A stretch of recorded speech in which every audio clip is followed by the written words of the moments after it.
पत्रकार दिनाच्या निमित्ताने पत्रकारांच्या कुटुंबियांसाठी आरोग्य शिबिराचे आयोजन. मराठी पत्रकार परिषद संलग्नेत जिल्हा पत्रकार संघाचे आयोजन. शेकडो जणांनी घेतला लाभ.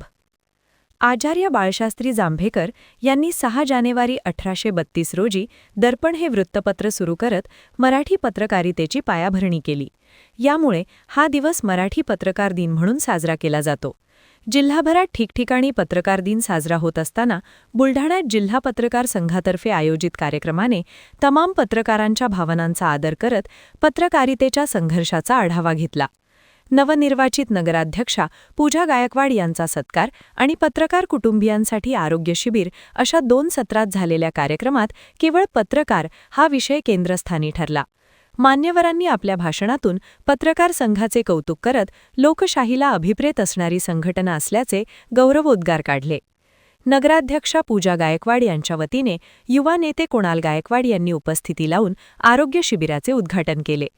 दीपप्रज्वलन आणि आचार्य बाळशास्त्री जांभेकर आद्य संपादिका तानुबाई बिर्जे यांच्या प्रतिमेला पुष्पहार अर्पण करत बुलढाणा येथील पत्रकार भवनात कार्यक्रमाला सुरुवात झाली.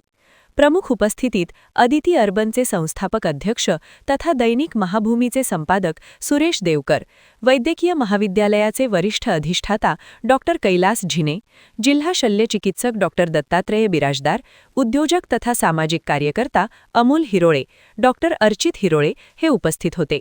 या आरोग्य शिबिराचा पत्रकारांच्या कुटुंबियांनी मोठ्या संख्येने लाभ घेतला. पत्रकार दिनाच्या यशस्वीतेसाठी जिल्हाध्यक्ष रणजित राजपूत यांच्यासह इतर पत्रकारांनी परिश्रम घेतले.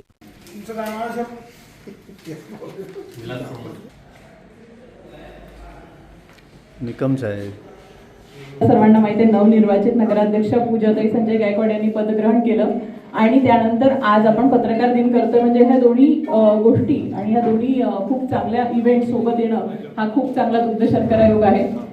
या दोन्ही इव्हेंटमध्ये एक साम्य मला दिसतं. पहिलं म्हणजे आज 1932ला स्वतः आपल्या बाळशास्त्री जांभेकरांनी पहिला वृत्तपत्र सुरू केला दर्पण आणि एक नवीन इतिहासाचं पर्व सुरू केलं. त्याच पद्धतीने पूजाताईंनी सुद्धा काल जो शपथ घेतली त्यानंतर त्यांनीही बुलढाणा जिल्ह्यामध्ये एक नवीन पर्व सुरू केले.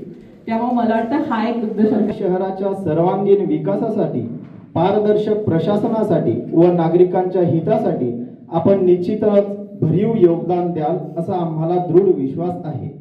आपण निश्चितच बुलढाण्याच्या वैभवात मोलाची भर घालाल.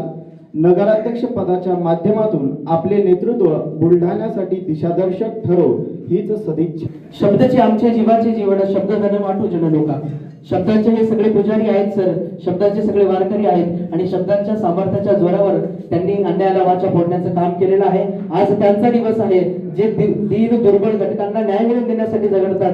ज्यांनी आतापर्यंत अनेकांचे कार्यक्रम लावले असतील पण त्यांचा आज हक्काचा कार्यक्रम आहे, पत्रकार दिन आहे. तर आपण तुम्हाला सर्व या ठिकाणी पत्रकारांना या ठिकाणी ओळखलं जातं. ज्या ठिकाणी अन्याय होत असेल त्या ठिकाणी न्याय द्यायचं काम पत्रकार या ठिकाणी करत असतात आणि 24 तास लोकांच्या सुखादुःखामध्ये या ठिकाणी तुम्ही हजर असतात आणि एवढ्या धावपळीच्या वातावरणामध्ये तुमच्या आरोग्याकडे लक्ष देण्याचं काम सर्वप्रथम ज्यांनी केलं असेल ते म्हणजे बुलढाणा विधानसभा मतदारसंघाचे आमदार संजूभाऊ गायकवाड. मागच्या वर्षीच पत्रकार दिनानिमित्त 300-350 पत्रकारांचं विमा त्या ठिकाणी काढला गेला होता. या ठिकाणी 2 ते 3 वर्ष झाले या वृत्तपत्र सृष्टीशी संबंधित आलेलो आहे. याच्या अगोदर मला तुमच्या समस्या, तुमचे दुःख, तुमच्या भावना फार चांगल्या प्रकारे कळत नव्हत्या. पण जेव्हा मी स्वतः याच्यामध्ये आलो तेव्हा मला कळलं की हे टास्क किती अवघड आहे आणि समाज याला सगळं चौथा घटक म्हणतात आणि हा खरोखर किती आवश्यक आहे, म्हणजे समाजामध्ये याची किती आवश्यकता आहे हे जेव्हा मी याच्यामध्ये आलो तेव्हा मला कळलं. आणि हेही कळलं की सर्व वार्ताहर जे आहेत हे उपेक्षित आहेत समाजामध्ये.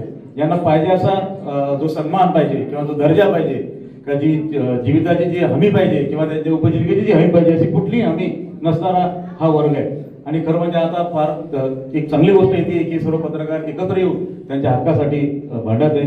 की त्यांचं असं आहे की उजव्या हाताने जे दान दिलेलं आहे ते डाव्या हाताने सुद्धा कळू नये.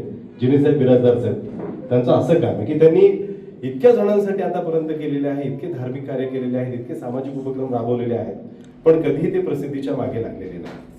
मात्र त्यांना असं वाटतं की पत्रकारांना खऱ्या अर्थाने आपण सन्मानित करावं, त्यांना गौरवान्वित करावं, आणि म्हणून ते किंवा या ठिकाणी आज आलेले आहेत.